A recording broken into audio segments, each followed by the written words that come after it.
How's it going, YouTube? We'll get right into this review. So check it out. This is the 2009 KLR650 Kawasaki.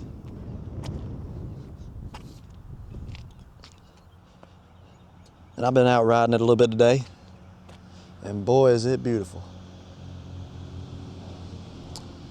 So check it out. We're going to get right into some pros and cons of this thing. We'll start with the pros. This thing being a dual sport, it is lighter than most other street-specific motorcycles, sitting around 430 pounds, which if you've been riding Harley Davidsons like I have, that's very light for a motorcycle. And I've seen a lot of reviews talking about how heavy this thing is, and the truth is they're just comparing it to, smaller off-road specific motorcycles. And that's all I could come up with, because 430 pounds is really, I have no problem moving this bike around. This thing has great ground clearance, and I did lower it a little bit. I lowered it 1.25 inches because I'm a shorty, and I actually pulled the fork tubes up into the triple trees, and I measured 1 inch on that. So if you're not a super tall guy, this thing may cause you issues, but we'll get more into that in the cons section. As for some more pros, the big wheels and tires are really nice off-road. If there's logs and things on the trail, that big 21-inch front tire, it'll just go right over it.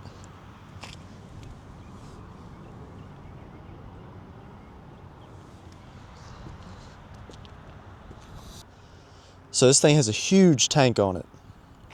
It will hold 6.1 gallons of fuel. And for all of my European people, 23.1 liters of fuel, making this thing just great for long trips. You get over 300 miles of range with that big tank. Not to mention this thing has huge aftermarket support, huge online support. There's a big following, and you can definitely find, between Reddit and Facebook and groups, you can find out about anything you need to know about these bikes, whether it be repair, maintenance, aftermarket parts, whatever. And I actually bought this bike, it already had the crash bars on it, which are very important if you plan on off-roading this bike, to protect that radiator.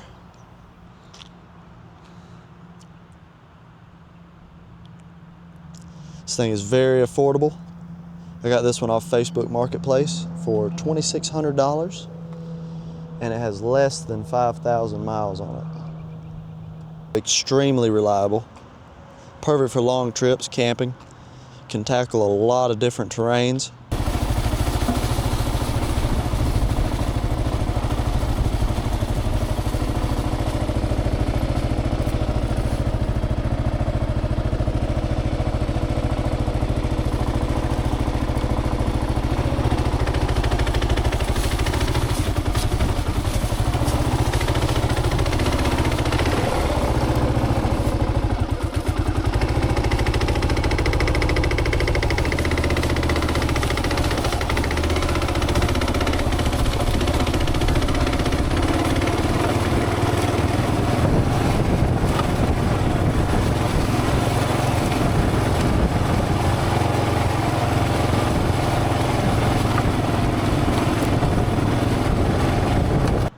I've driven this thing in snow personally.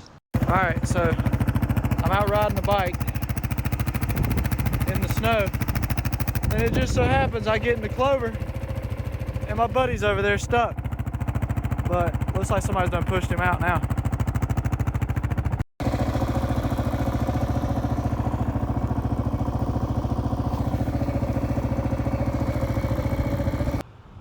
This thing can hit highway speeds and is an absolute blast to ride. Every time I think about selling it, I ride it, and then I end up changing my mind. And it's really all because of the simple fact of how easy it is to ride this thing. And all the dumb stuff I can do with it off-road. You know, I can't just hop on my Harley and go pulling in my driveway and say, you know what, I don't want to use the driveway today. I think I'm just going to drive in my front yard. You know what, if I'm on this thing, I can do it. And it's no problem. Now let's get into the cons. So, with the cons, this thing is very much in the middle of the road for almost everything. I mean, it does not excel at anything. It does not have a whole lot of power or acceleration when you're comparing it to street-only specific motorcycles. When you're looking at off-road specific motorcycles, this thing, it doesn't compare to those either, because it's heavier than those, and it's just bulky and all around just not as good. The power to weight ratio is really just not there when you're comparing it to off-road specific motorcycles. You know, and it doesn't do the things that the adventure bikes do. You know, the adventure bikes have a little bit more power. They're a little bit heavier, you know, but they're a little better for highway use than this thing. And then if you look at the smaller bikes, they're a little better for off-road, and you know, they might not be as good for highway use as this one, but still, like I say, this thing is directly in the middle of everything. This thing is not very good for short riders, which I kind of mentioned a little bit earlier. I'm 5'8". I have a 30-inch inseam in my pants, and when I first got this bike, I really struggled to learn how to ride it. Just, you know, getting up on one leg and balancing and going, especially when doing off-roading. Like I say, I did drop it 1.25 inches with the dog bones in the back, and then I moved the forks up in the triple trees about 1 inch. Ever since then, I can kind of, instead of being on the very tips of my toes, I'm on the balls of my feet, which I can't put my both heels on the ground at the same time on this bike on flat ground. So if you're shorter than me or have a shorter inseam than me, you may want to consider a shorter bike. But if you're tall enough, this thing makes a great beginner bike. Another con is I do feel kind of hunched over on this bike. Even though the ground clearance and my feet don't touch the ground all that great, the bars feel really low. I feel like I'm kind of hunching over a little bit, kind of like a street bike would. I've seen a lot of people run a little, you know, set of risers to bring it up a couple inches on the handlebars and kind of fix that.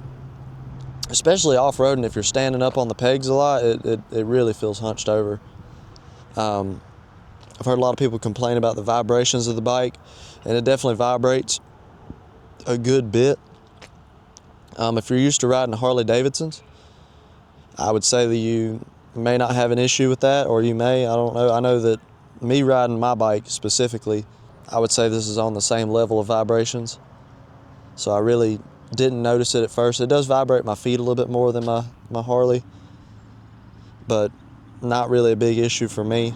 I would really consider this a secondary bike. It could be a primary bike, but for me in my application, it's more of a secondary bike.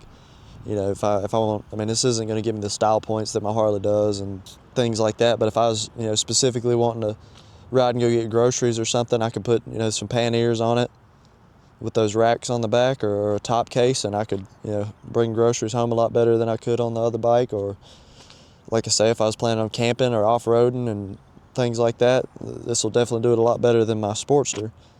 So, or other bikes that I've had in the past.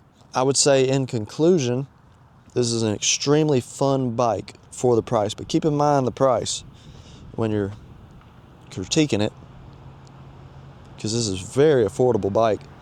Keep in mind the seat height. Because this is an extremely tall bike. If your inseam is, you know, less than 30 inches, I would say maybe consider a different bike. Also, this is not no show pony. This is a slow pack mule designed to be a reliable jack-of-all-trades style bike. Be sure and get the crash bars to protect your radiator, and just drive it, you know, wherever, whenever you feel like it. And that's about all I can say about this bike, really. I'll be doing a separate review of the dash kit I put here, so I can mount my phone and I'm sure I'll be putting a taller visor on the front of this thing, and I'll make another video talking about these panniers here. But other than that, that's all I got. Take it easy. Make sure and stay safe out there on the road.